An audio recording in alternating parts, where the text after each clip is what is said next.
All right, you gearheads, buckle up, because today we're diving headfirst into the world of SUVs. You know those goddamn tanks you see clogging up every street corner these days? We'll be exploring the surprisingly murky definition of an SUV. Then we'll dive into their history. From those early military origins to their current status as like suburban status symbols. Oh, and we'll be calling out all the bullshit along the way. Like, why the hell these gas-guzzling behemoths are still so goddamn popular when they're basically a middle finger to the environment? First off, let's tackle the big question. What the hell even is an SUV? Turns out, nobody really agrees on a definition. Even Wikipedia is kind of vague about it. Seriously, you'd think it'd be pretty straightforward. Big, bulky, four-wheel drive. What else is there to it? Well, the American definition usually focuses on like a light truck chassis, raised ground clearance, Hmm. and four-wheel drive. But then you've got the Brits calling them 4x4s or Chelsea tractors. Like it makes them sound all posh and shit. Fucking Chelsea tractors. I like that. It's like they're trying to make these suburban tanks sound classy, like driving one makes you royalty or something. And to add to the confusion, even governments can't seem to agree whether SUVs are cars or trucks. Like in the US, they often get lumped in with light trucks for regulations. Talk about a loophole big enough to drive a Hummer through. It's like the government's giving them a free pass to pollute. But you know what really pisses me off? This whole SUV is a status symbol.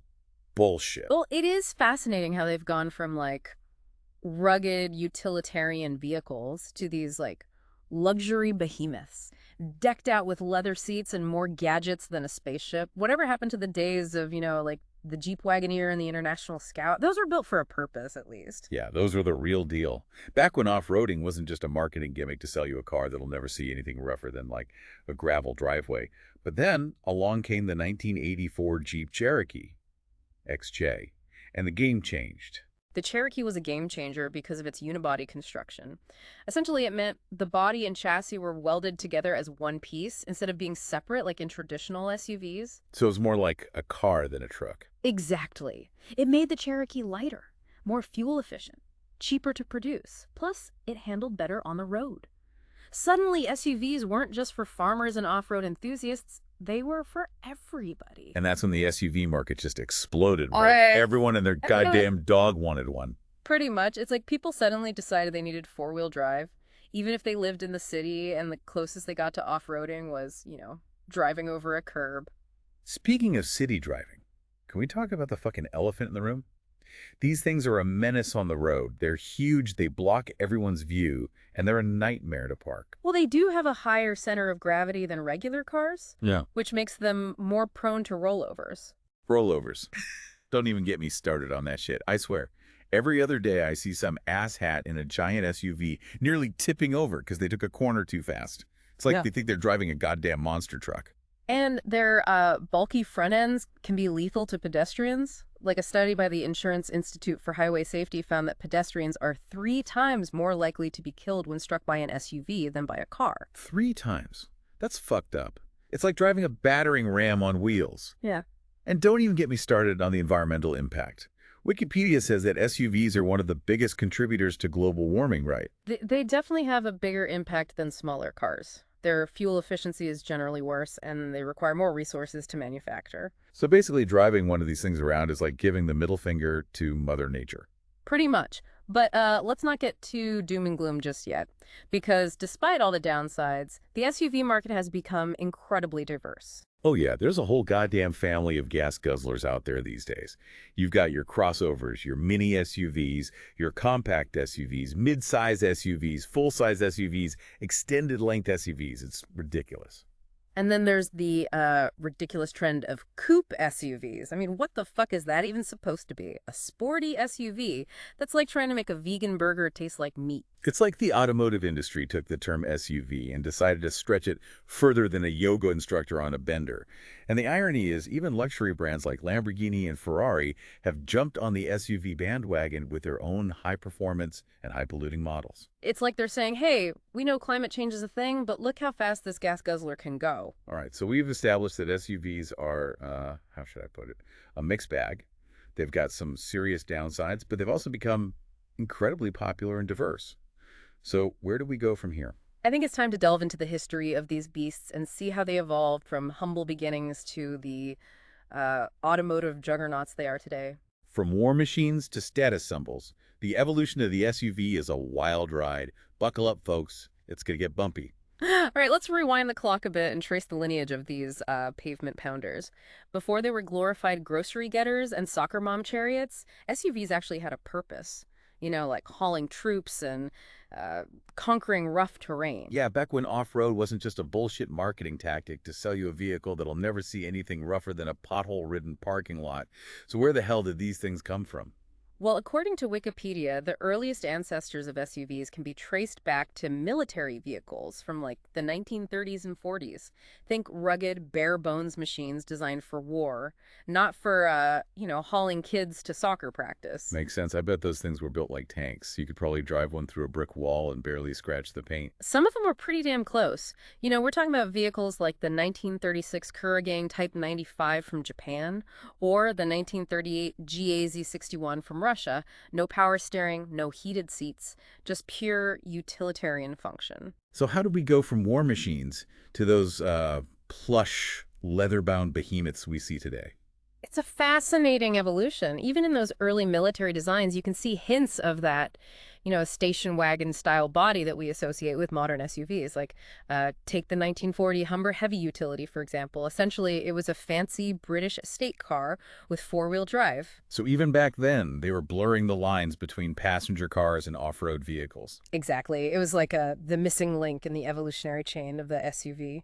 But those early models were expensive as hell and not exactly practical for everyday use. That started to change after World War II, when the mass production of military vehicles made, certain parts more readily available and affordable.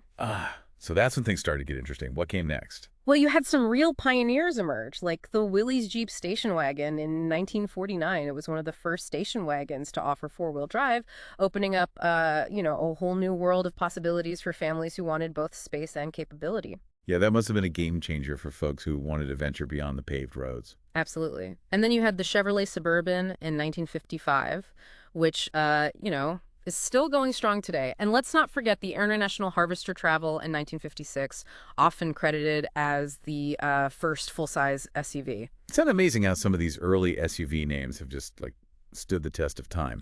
But what about those iconic, rugged SUVs that everyone remembers, Oh, you mean like the International Scout? Yeah, it debuted in 1961 and quickly became a cult classic, like the rebellious younger brother of the Jeep. Yeah. With its rugged good looks and, off-road prowess.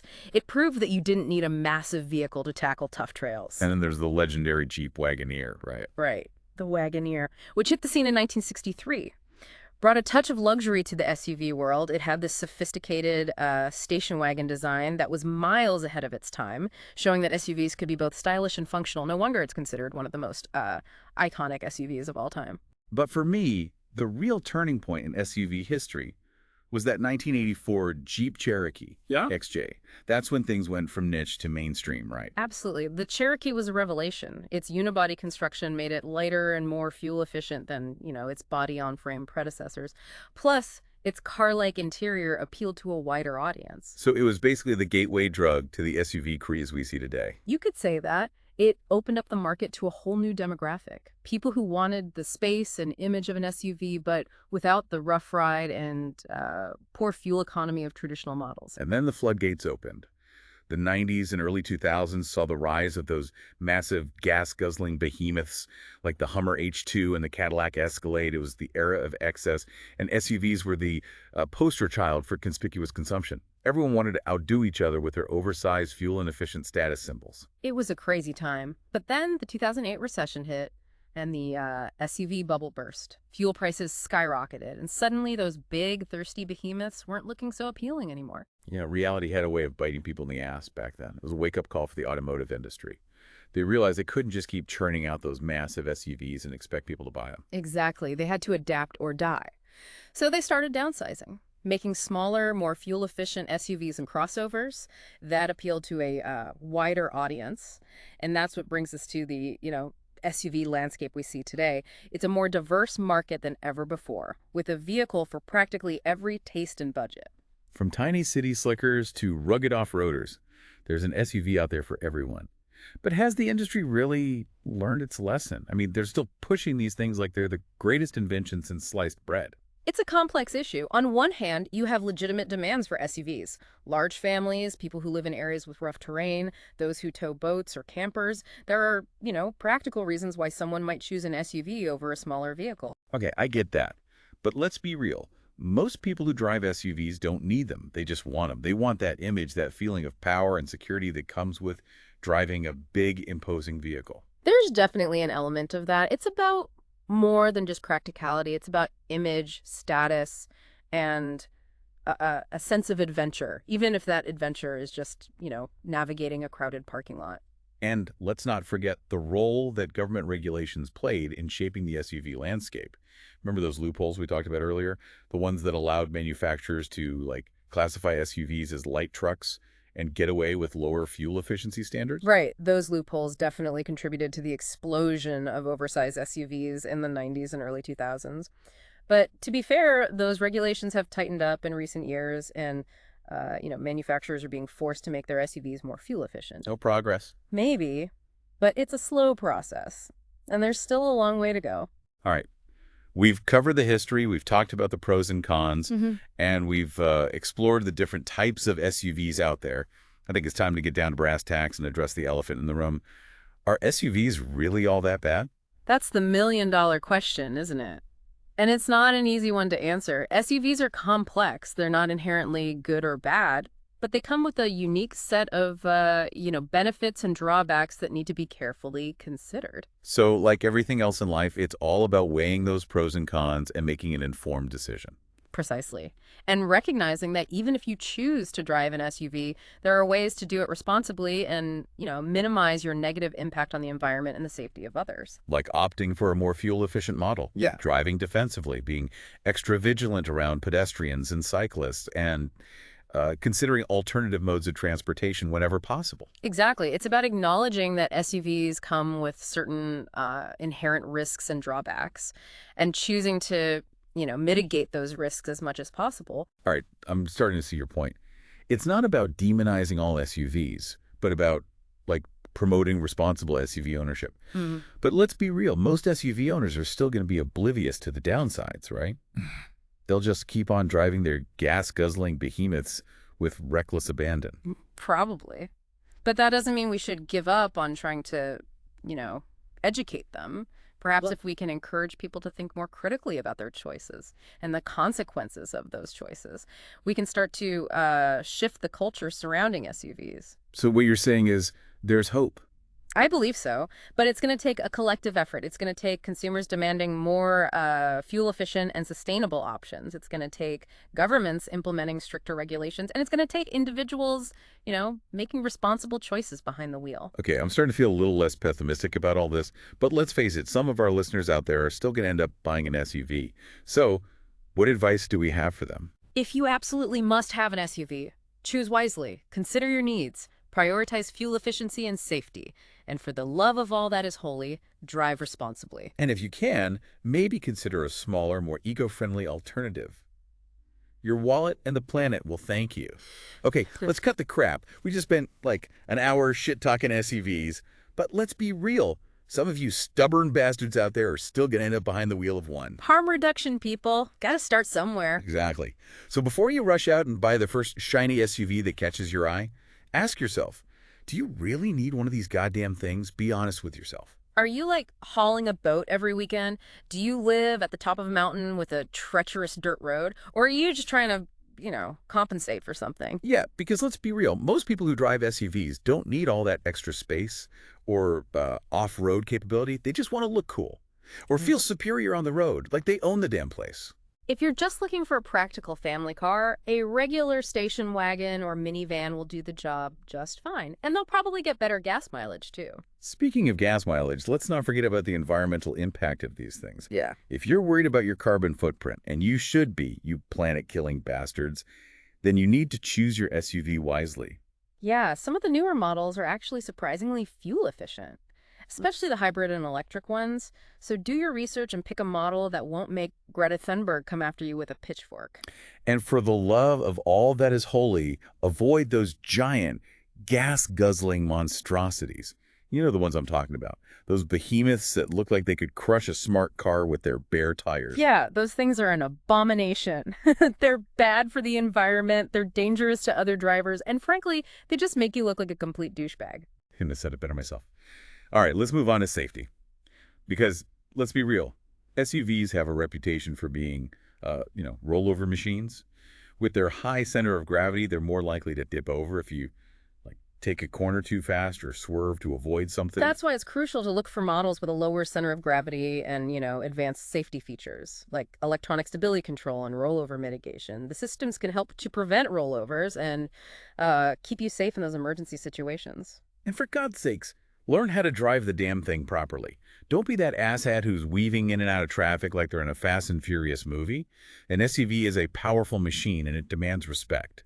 Drive defensively. Be aware of your surroundings. And don't overestimate your skills. Yeah, the laws of physics still apply even if you're driving a 2-ton tank.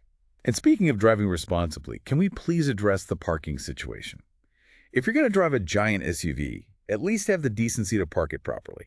Don't be that jerk who takes up 2 spaces or blocks the entire aisle. It's basic courtesy, people. Respect your fellow drivers and park accordingly. It's not that hard. All right, I think we've beaten this dead horse enough. So let's wrap things up with some final words of wisdom for our SUV-loving listeners. If you absolutely must have an SUV, choose wisely. Consider your needs, prioritize fuel efficiency and safety, and for the love of God, drive responsibly. And if you can, maybe consider a smaller, more eco-friendly alternative, your wallet and the planet will thank you. That's it for our deep dive into the world of SUVs. We hope you learned something, even if it's just how to avoid being a complete asshat on the road. Until next time, folks, stay safe out there. And try not to be a dick.